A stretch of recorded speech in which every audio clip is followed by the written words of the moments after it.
बोलिए भक्त वत्सल भगवान की। जीव के संसार में दुखी होने के ज्यादा कारण नहीं है, केवल 6 कारण हैं प्रमुख रूप से नीति शास्त्र के अनुसार। इनको अगर छोड़ दो फिर देखना आप सुखी होते हो कि नहीं होते, देखो। लेकिन इन 6 विकारों को छोड़ देना तब।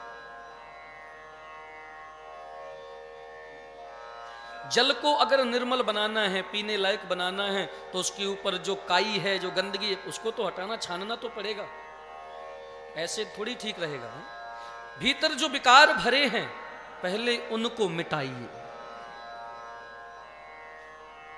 और ये दुख के कारण बनते हैं। सुख अगर सोचो कि धन से व्यक्ति सुखी हो जाए तो ये केवल अल्पज्ञता है, मूर्खता है, ना समझ ही है।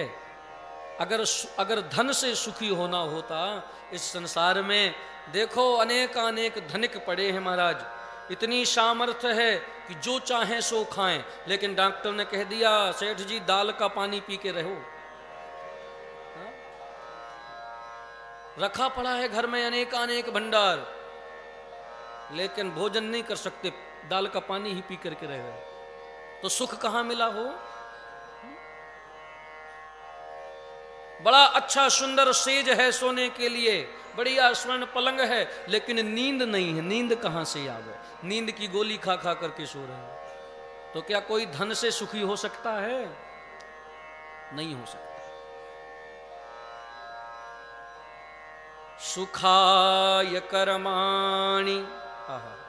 श्रीमद् भागवत जी में महान संत श्री विदुर जी महाराज ने भी श्री मैत्रेय मुनि से हरिद्वार में जाकर के यही प्रश्न किया था। बहुत ध्यान देके सुनिएगा। कौन बात कर रहा है? देखो उन माताओं को। सत्संग में मन लगाइए, दरबार तो बाहर हो जाएगा। प्रेम से बोलिए श्री सीताराम जी महाराज की।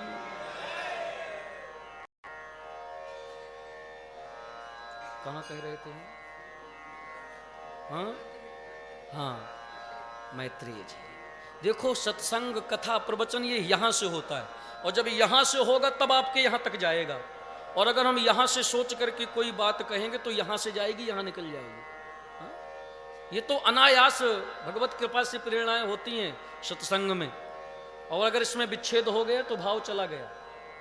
इसीलिए तो कहते हैं कि सत्संग में ना जाने 3 घंटे के सत्संग में एक कोई बात ऐसी जीवन में लग जाए जिससे जीवन में परिवर्तन आ जाता है, परिवर्तन, जीवन बदल जाता है। जरूरी नहीं है कि सारी 3 घंटे की बात ही हमको याद रहे। एक बात यदि कोई दिमाग हृदय में बैठ गई तो जीवन में बदलाव वहीं से शुरू और कल्याण हो जाना। श्री विदुर जी महाराज हरिद्वार गए, और मैत्रेय महात्मा बहुत परम विद्वान थे। मैत्रेय जी को अंतिम समय में जाते हुए भगवान श्री कृष्ण ने उपदेश दिया था। विदुर जी जब उनके पास गए और कहा प्रभु मैं देखता हूं कि संसार में लोग इतना कर्म करते हैं सुखी होने के लिए, इतना काम, इतनी मेहनत, लेकिन फिर भी ये लोग सुखी क्यों नहीं होते। सुखाय कर्माणि करोति लोके। सुख के लिए अनेक कर्म करते हैं, पर न तैः सुखम, पर फिर भी सुख नहीं मिलता। देखो कर्म तो करो, लेकिन कुछ ऐसे विकार हैं, कर्म करिए लेकिन अच्छे कर्म करते समय भी इस बात का ध्यान देना पड़ेगा। मान लो हम बहुत भक्ति करते हैं, बहुत भगवान के भक्त हैं, 6000 मंत्रराज का भी जप किया, कई पुरस्चरण कर लिए, कीर्तन भी किया, लेकिन अभी भी भगवत कृपा की अनुभूति नहीं हो रही। क्यों? हो सकता है कि भजन करते करते आपके मन में भजन का अभिमान आ गया हो। हम तो इतने भक्ति करते हैं, दूसरे संत दूसरे भक्त से आपके मन में ईर्ष्या हो, काम नहीं बनेगा। एक बार कोई महात्मा जी बता रहे थे बड़ी अच्छी बात। किसी वैद्य के पास, किसी डॉक्टर के पास गए, महाराज बहुत ज़्यादा बीपी, ब्लड प्रेशर बढ़ रहा है, शुगर की भी समस्या है, डायबिटीज। डॉक्टर ने दवा दी, महाराज जी ऐसा करिए, ये ऐसी कुछ बीमारियां हैं जो जड़ से नहीं जाती, ये दवाएं ले लो और कुछ परहेज करते रहना। परहेज भी करना पड़ेगा, तो ये दवाइयों से ये जो रोग है आपका कंट्रोल में रहेगा, ज्यादा बढ़ेगा नहीं। उन महात्मा जी ने कहा, भैया वहीं से मैंने ये बात समझ ली, ऐसे ही ठीक एक रोग और है जो हम सब रोग उससे ग्रसित हैं, वो है भव रोग। और उस भव रोग के लिए भी सत्संग रूपी बूटी का पान करते रहो, और जो कुसंग है, कुसंग का परहेज करते रहो। हाँ? देखो ये रोग भी कभी मिटता नहीं, सबको सताएगा, सबको भव रोग कष्ट दे रहा है संसार में, और ये नष्ट नहीं किया जा सकता, क्योंकि ये दुखालय है ना। कल हमने कहा था दुख का घर है। अब दुख के घर में दुख तो मिलेगा, लेकिन सत्संग रूपी औषधि का समय समय पर पान करो।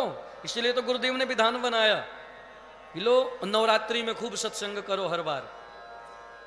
तो समय समय पर सत्संग रूपी औषधि का पान करो, और ये नहीं कि सत्संग से करके जाओ तो जाकर के कुसंग में लग जाओ, नहीं, तो कुसंग का परहेज करो, अपने पास कुसंग मत आने देना। तो ये जो भव रोग है ये आपका कुछ बिगाड़ नहीं पाएगा, कंट्रोल में रहेगा। तो किस किन चीज से परहेज करें, फिर हम सत्कर्म करें, फिर भक्ति करें, तब सुख मिलता है। दुख के कारण हैं नीति शास्त्र के अनुसार जो मैं निवेदन कर रहा था, ईर्ष्या घृणा त्वसंतुष्टः क्रोधिनो नित्य संकितः। पढ़े हो श्लोक? नहीं पढ़े। नीति शतक, नीति संग्रह, बड़ा अच्छा श्लोक। ईर्ष्या, इनको याद कर लें, ये अगर जीवन में आ रहे हैं तो समझ लेना हम सुखी नहीं हो पाएंगे। ईर्ष्या घृणा त्वसंतुष्टः क्रोधिनो नित्य संकितः परभाग्योपजीवी च षडेते दुख भागिना। ये षडेते, ये 6 प्रकार, ये 6 अवगुण जिनके अंदर हुए वो दुख का कारण बनते, दुखी होते हैं। पहला ईर्ष्या। ईर्ष्या करने वाला व्यक्ति कभी सुखी नहीं हो सकता है, भले ही खूब धनवान हो, बलवान हो, लेकिन उसको सुख नहीं होगा। आजकल यही विडंबना है महाराज, लोग अपने घर के अभाव से दुखी नहीं है, जितना बगल वाले की संपन्नता, बगल वाले के सुखी से दुखी हो जाते हैं। दूसरा व्यक्ति अगर सुखी है, उसका वैभव है, तो उसके वैभव को देख करके दुखी रहेंगे, जलेंगे, तो स्वयं का सुख है उसको भी नष्ट कर रहे। ईर्ष्या करने वाला व्यक्ति कभी सुखी हो ही नहीं सकता, चाहे वो, और फिर भक्ति मार्ग का अगर कोई अनुगामी हो, भगवत पथ अनुगामी हो, भगवत भक्ति पथिक हो, जिसको भगवत प्राप्ति करना हो, वहां तो बिल्कुल होना ही नहीं चाहिए, वो तो दूर, कुछ नहीं मिलने वाला। इसलिए ईर्ष्या पहले छोड़ना ही पड़ेगी। दूसरी घृणा। आजकल ये महाराज बहुत ज्यादा हो गया, घृणा।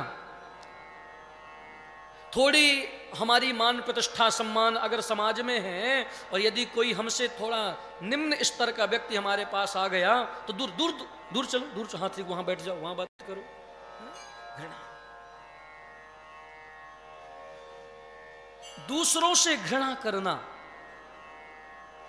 हम बहुत ज्यादा भजन करते हैं, सुबह 4 बजे से भजन करने में बैठे हैं, और मालूम चला कोई दीनहीन आ गया और वो आकर के बाजू में खड़ा हो गया, तो उसको डांट, दूर चलो, दूर चलो, भजन में बाधा, दूर चलो।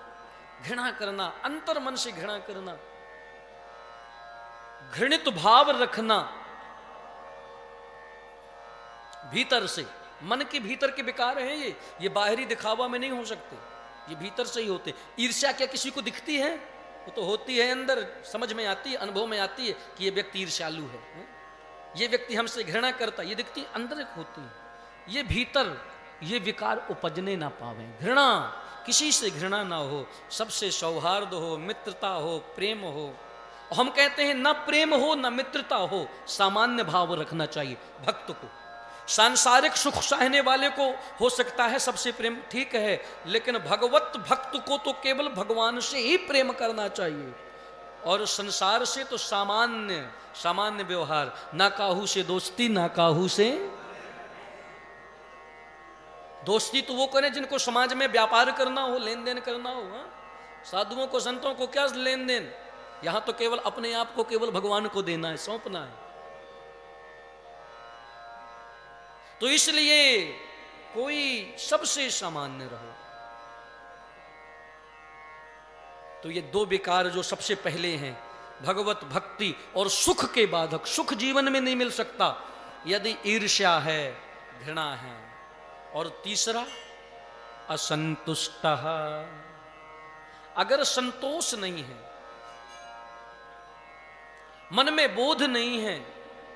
देखो भगवान कौन है? पूर्णतम परब्रह्म परमात्मा। पूर्णमदः पूर्णमिदं पूर्णात् पूर्णमुदच्यते, पूर्णस्य पूर्णमादाय पूर्णमेवावशिष्यते। भगवान पूर्णतम परब्रह्म परमात्मा, और उस पूर्ण परब्रह्म परमात्मा का अंश स्वयं को अगर अपूर्णता का अनुभव करे तो ये अल्पज्ञता है। बात समझना, बहुत गंभीर बात है। पूर्णतम परब्रह्म परमात्मा का ही अंश और स्वयं को कहे मैं अपूर्ण हूं, मुझ में कमी है, संतोष ना हो तो ये दुर्भाग्य है, ये अल्पज्ञता है। भगवान ने सब कुछ दिया, बड़े भाग मानुष तन पावा, स्वस्थ हैं, भजन कर रहे, सत्संग कर रहे, और जो प्रभु इच्छा से मिल जाए। ये नियम चाहे गृहस्थ में हो, चाहे सन्यास में हो, विरक्त हो। संतोष धन जिसके पास नहीं है वो कभी सुखी नहीं होगा।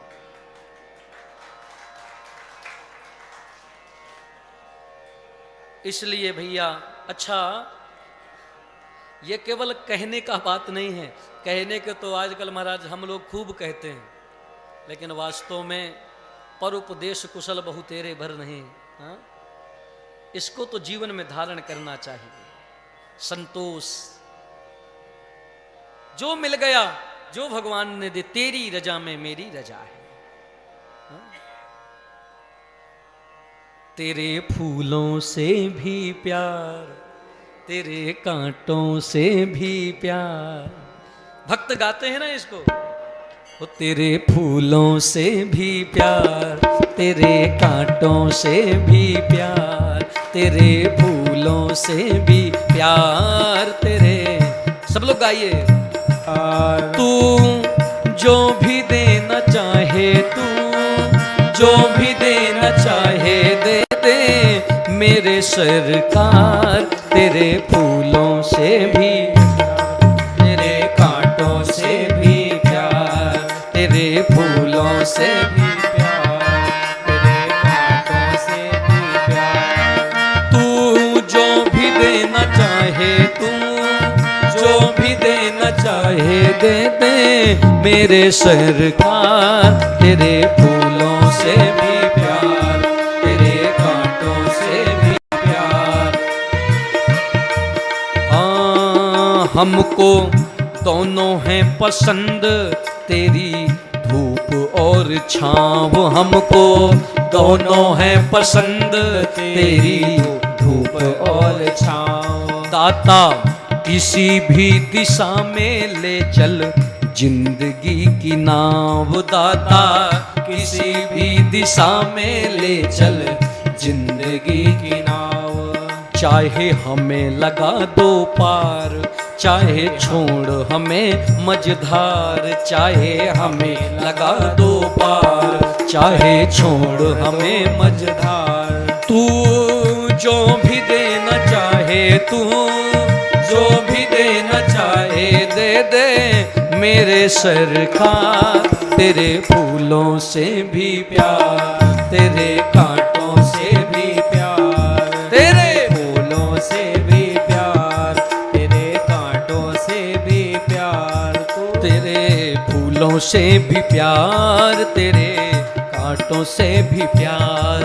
तू जो भी देना चाहे, तू जो भी देना चाहे दे दे मेरे सरकार। तेरे फूलों से भी प्यार, तेरे कांटों से भी प्यार, तेरे फूलों से भी प्यार, तेरे कांटों से भी प्यार। श्री सद्गुरुदेव भगवान की।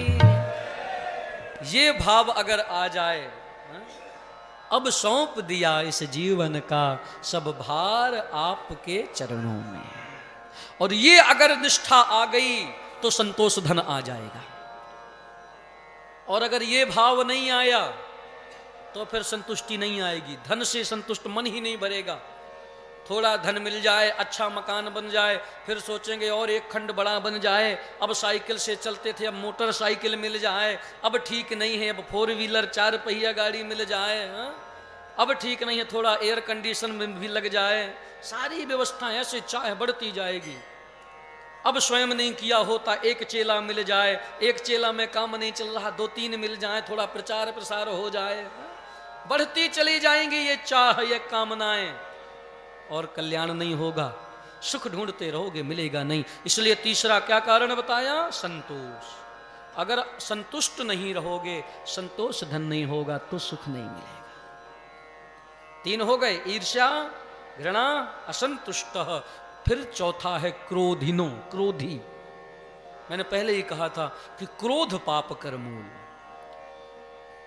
महाराज, आपका दिन भर का किया हुआ भजन और एक बार अगर आपने भयंकर क्रोध कर दिया, सब नष्ट हो जाएगा। भजन का सबसे बड़ा बाधक है क्रोध।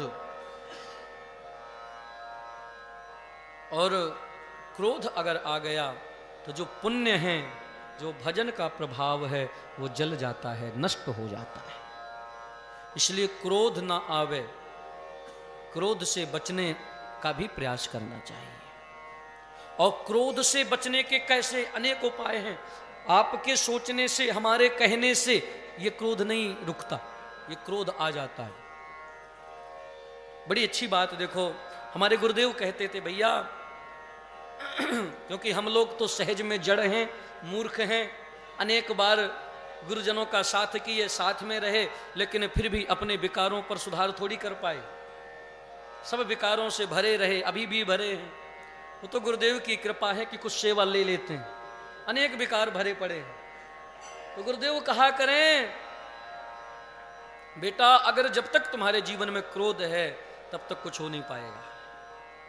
क्रोध पापकर मूल है, क्रोध से बुद्धि बिगड़ेगी, भजन का सारा सार नष्ट हो जाएगा। तो जब पूछा करें, गुरुजी ये क्रोध कैसे जाएगा? क्रोध बोले, तुम ये सबसे पहली बात तो यह है कि ये सोचना छोड़ दो कि क्रोध जाएगा कैसे। क्रोध जाएगा इसको छोड़ो, आप स्वयं को सदाचार में, सदाचरण में जोड़ने का प्रयास करो बस। देखना, बहुत संकेतक भाषा में बहुत अच्छा सूत्र है, बहुत बढ़िया गुरुदेव ने बताया। मेरे गुरुदेव जिनकी चरण सन्निधि में मैंने कुछ मार्गदर्शन पाया, आज वो साकेत धाम में विराज रहे हैं, शरीर शांत हो गया। परम पूज्य जगत गुरु योगानंद द्वाराचार्य, प्रातः स्मरणीय परम वंदनीय श्री रामकृष्ण देवाचार्य, जगत गुरु योगानंद द्वाराचार्य श्री वेदांती जी महाराज। तो परम पूज्य गुरुदेव कहा करें, जब हम विद्यालय में गुरुदेव के पढ़ते थे, तभी से आया जाया करते थे महाराज जी के पास, तब गुरुदेव कहा करें, बेटा सबसे पहली चीज है आहार शुद्धौ सत्व शुद्धि। क्या? आहार शुद्धौ सत्व शुद्धि। आहार का जीवन में बहुत बड़ा प्रभाव पड़ता है। जैसा खाओ अन्न, वैसा बने मन। ये पुरानी देहात में लोग उक्तियां बुजुर्ग लोग कहा करते थे। माता जी आप तो सुनती होंगी, कहे होंगे कई लोग ना, जैसा खाओ अन्न वैसा बने मन, जैसा पियो पानी वैसी रहे वाणी, जैसा करो संग वैसा चढ़े रंग। तो क्रोध से बचना तो पहले तो यही अपने आहार को शुद्ध करना चाहिए। जो चीज भगवान को भोग नहीं लगती वो नहीं खाना चाहिए। जो शास्त्रों में त्याज्य है वो तो जैसे बहुत जो त्याज्य है, मांस मदिरा अंडा ये सब लोग नहीं खाते, भक्त कभी नहीं खाना चाहिए। सुख चाहने वाले को तो खाना ही नहीं चाहिए। और कुछ ऐसी चीजें हैं जो गृहस्थ परिवार में चलती हैं, जैसे प्याज लहसुन, ये ऐसे त्याज्य तो नहीं है संसार के लिए, लेकिन इनका भगवान को भोग नहीं लगता। और जो भक्त हैं अगर भगवान को भोग नहीं लगता तो इसको भी पाना नहीं चाहिए। ये भक्ति के बाधक हैं, क्योंकि ये तामसी हैं, ये दुर्गंधी है। देखो प्याज खाने वाले का मुंह से कितनी जोर की दुर्गंध आती है, उसके पास में बैठ नहीं सकते। तो पहले अपने खान पान को सुधारो, और खान पान को सुधार करके राम नाम का जप करो।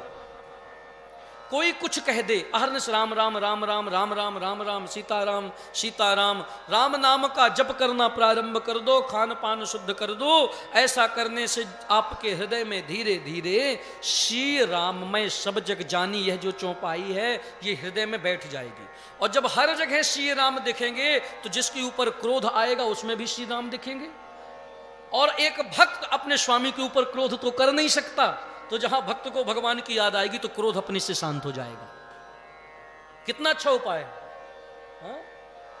बस मन को लगा दो, तन को लगा दो, अनुशासन में खान पान सुधार करके और संग से सत्संग से स्वयं को जोड़ लो, मंत्र का नाम का आश्रय लेकर के जप करो, फिर देखना क्रोध कभी नहीं आएगा।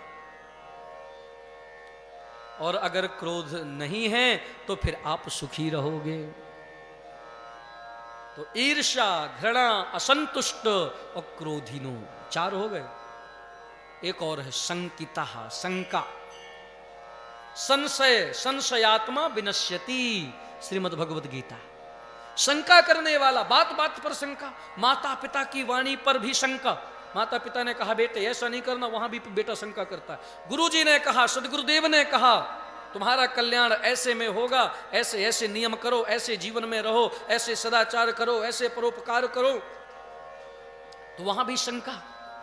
हो सकता है गुरुदेव अपना नाम कमाने के लिए हमको ऐसा कह रहे हो, अरे ये कहीं कुछ नहीं है, ऐसा करने से कुछ नहीं होता। ये जो शंका होती है, सदगुरु वैद वचन विश्वासा, इनमें विश्वास करना पड़ेगा। यहां शंका में काम नहीं चलेगा। वैद्य ने कह दिया, डॉक्टर ने कह दिया ये दवा खाओ तुम ठीक हो जाओगे, तो खाते हो कि नहीं खाते? वहां तो शंका होती है। हो सकता है कि डॉक्टर की दी हुई दवा से ठीक ना हो, फिर दूसरे डॉक्टर को बदलना पड़े। लेकिन आज तक का इतिहास उठा करके देख लेना, जिस किसी ने भी सदगुरु की वाणी पर दृढ़ता से निष्ठा से विश्वास किया है उसको भगवत प्राप्ति हुई ही हुई है। कोई भी हो, मीराबाई हो, अरे मैया सबरी, रामचरितमानस में पढ़ा है, माता सबरी जहां रहती थी जंगल में मतंग मुनि के आश्रम में, उस जगह अनेक ऋषि रहते थे, बहुत संत रहते थे, बड़े बड़े तपस्वी हजारों वर्षों से तप कर रहे थे। सब सोचे थे कभी न कभी भगवान आएंगे, दर्शन देंगे, तो हम ब्राह्मण हैं, श्रेष्ठ कुल के हैं, हमने इतना तप किया, सबसे पहले देख लेना राम जी मेरे कुटिया में आएंगे। कोई कहता था तुम कम, तुम आलसी हो, प्रमादी हो, ज्यादा भजन हमने किया है, राम जी पहले हमारे पास आएंगे। सब इंतजार में बैठे थे, अहंकार में, मद में, अभिमान में बैठे थे। लेकिन राम जी किसके पास गए? राम जी सीधे शबरी मैया के पास ही गए। क्यों? क्योंकि शबरी जैसी निष्ठा, दृढ़ता किसी में नहीं थी। शबरी को विश्वास था, मेरे गुरुदेव मतंग जी ने कहा है कि बेटी मैं तो जा रहा हूं, मेरे जाने का समय आ गया है, लेकिन तू चिंता मत करना। शबरी मैया ने कहा गुरुदेव आप जाओगे, अब मैं कैसे रहूंगी इस संसार में? और लोग कहते हैं कि गुरुदेव की कृपा से भगवत दर्शन होता है। अब आप जब मान लो चले जाओगे तो अब मुझको सहारा कैसे, मैं किस आधार पर रहूं कि भगवान दर्शन देंगे? मतंग मुनि ने कहा बेटी तू चिंता मत कर सबरी, तू यहीं रह, तुझको कहीं नहीं जाना है, कहीं नहीं ढूंढना है, तू इसी कुटिया में रह, यहीं भजन कर, स्वयं पर ब्रह्म पूर्णतम परमात्मा जगदात्मा जगदीश्वर जब श्री रामचंद्र मर्यादा पुरुषोत्तम के रूप में इस धरती पर अवतार लेंगे, स्वयं श्री राम जी तुम्हारी कुटिया में तुमको दर्शन देने आएंगे। इस बात पर, इस गुरुदेव की वाणी पर शबरी की निष्ठा हो गई। रोज शबरी प्रातः काल उठती, मार्ग बुहारती, सफाई करती, ताजे ताजे सुंदर पुष्प सुंदर सुमन लेकर के आती, मार्ग में उनको बिछाती। मेरे प्रभु राम जी आएंगे, राम जी के चरण पुष्पों पर रखें, धरती पर ना जंगल है, कंटक है, पत्थर हैं, कांटे ना लगें, आज राम जी आएंगे। नित्य ताजे फूल बिछाती। सब ऋषि मुनि जो लोग रहते हंसते, अरे शबरी क्यों परेशान होती है, पूरा तेरा बालापन चला गया। क्योंकि बालापन में जब शबरी का विवाह होना था तब घर छोड़ के आ गई थी। पूरी जवानी चली गई, बुढ़ापा आ गया, ना जाने किस दिन चली जाओ। क्यों व्यर्थ में इतना श्रम करती हो, परिश्रम करती हो? वो तो निर्गुण निराकार पर ब्रह्म परमात्मा है, बैठ करके गुरु कृपा का मंत्र का जाप करो, वो तुम्हें हृदय में दर्शन देंगे। क्यों ये चक्कर में पड़ी हो, रोज पुष्प बिछाती हो, कांटे साफ करती हो? लेकिन शबरी के अंदर निर्गुण निराकार का कोई मतलब नहीं। मेरे तो गुरुदेव ने कहा है कि वो हो चाहे जिसके लिए जो भी निराकार परमात्मा पर ब्रह्म, वो तो राम रूप में मेरे यहां स्वयं आकर के दर्शन देंगे। आएंगे मतलब आएंगे। और वही दृढ़ता, वही संकल्प के कारण राम जी को शबरी की कुटिया आना पड़ा। यह मत मानना कि राम जी सीता जी की खोज के लिए, रावण को मारने के लिए धरती पर आए, नहीं।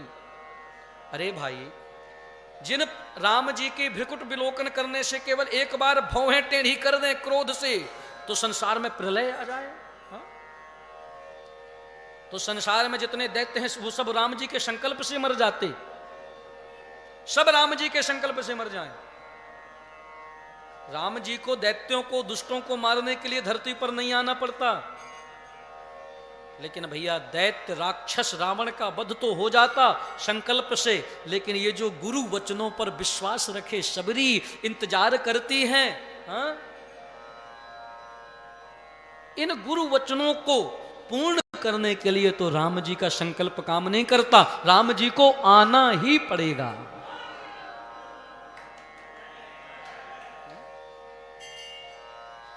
भगवान इसी प्रकार द्वापर युग में कृष्णावतार लिए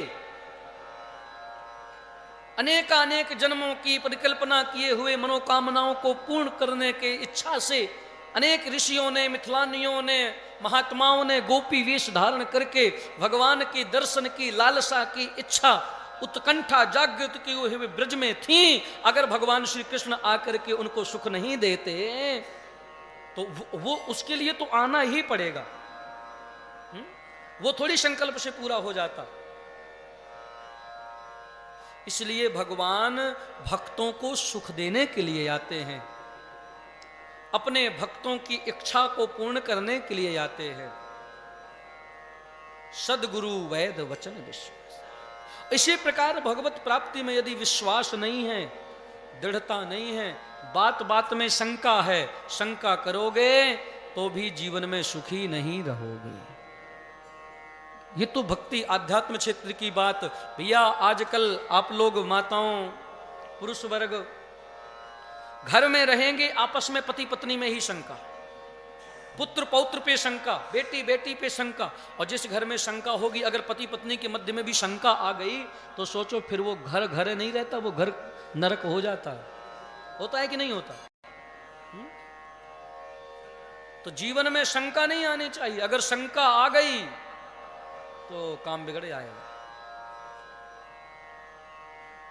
और लेकिन भक्ति मार्ग में तो शंका, शास्त्रों के कहे हुए वचनों पर शंका, शिक्षा कल्प व्याकरण निरुक्त छंद ज्योतिष, इन जो शास्त्र हैं, 18 पुराण हैं, उपपुराण हैं, वेद हैं, स्मृतियां हैं, इनमें जो कही गई जो बातें हैं उनमें शंका नहीं करनी चाहिए।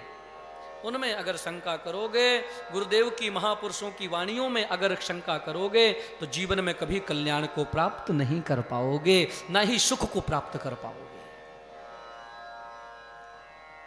तो ईर्ष्या घृणा असंतुष्ट क्रोधिनो नित्य संकिता और फिर है परभाग्योपजीवी चा अंतिम परभाग्योपजीवी।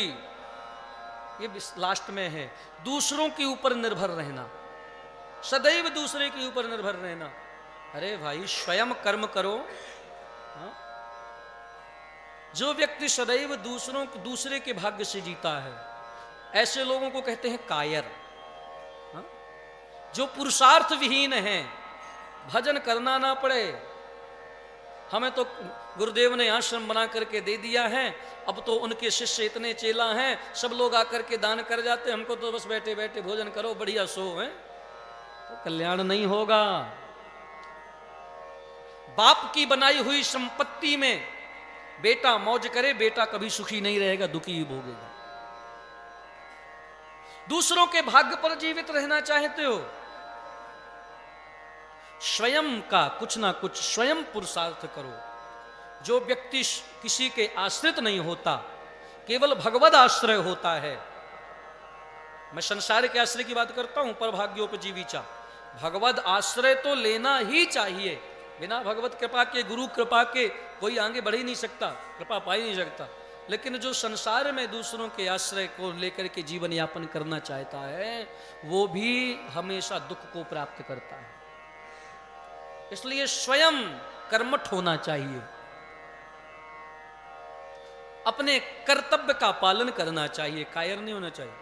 इसका मतलब ये नहीं माताओं की ये मान लो कि हम अपने पति पर भी निर्भर नहीं रहेंगे। पति पत्नी तो एक हैं, इनमें ऐसा नहीं होता कि कोई देवी जी कहें आज हमने महाराज जी से सत्संग में सुना पति देवता हम तुम्हारे ऊपर निर्भर नहीं है, तुम अलग, आज से हम स्वयं। तो ऐसा मत मान लेना भैया। हाँ, जाकर के पति देवता से कह दो हम आज कथा में सुन के आए हैं, शास्त्र की बात है, वो झूठी हो ही नहीं सकती। शंका तो हम करने वाले नहीं, क्योंकि सत्संग सुन के आए हैं और हमने सुना है कि किसी को किसी के आश्रित नहीं होना चाहिए। तो पता चले पत्नी जाकर के पति देवता से कह देवे, पति देवता आज से कुछ कह मत देना, मैं तुम्हारे आश्रय नहीं हूं, और स्वयं लग जाओ। ऐसा नहीं। पति पत्नी तो दोनों एक हैं, अर्धांगिनी होती है पत्नी, आधांग तो उसका पति ही है। ये एक हैं आप लोग। पर हां, अपने कर्तव्यों का निर्वहन को करना चाहिए।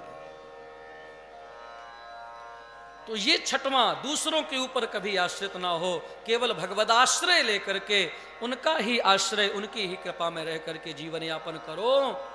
और इस प्रकार की जीवनी बना करके, थोड़ी प्रक्रिया लंबी हो गई, ईर्ष्या घृणा असंतुष्ट क्रोधिनो नित्य संगिता पर भाग्योपजीवी, इन सब चीजों को छोड़ करके और फिर भगवत भक्ति के लिए, भगवत आराधना करने के लिए, भगवत प्राप्ति करने के लिए फिर कहाँ आओ? फिर आओ चित्रकूट धाम।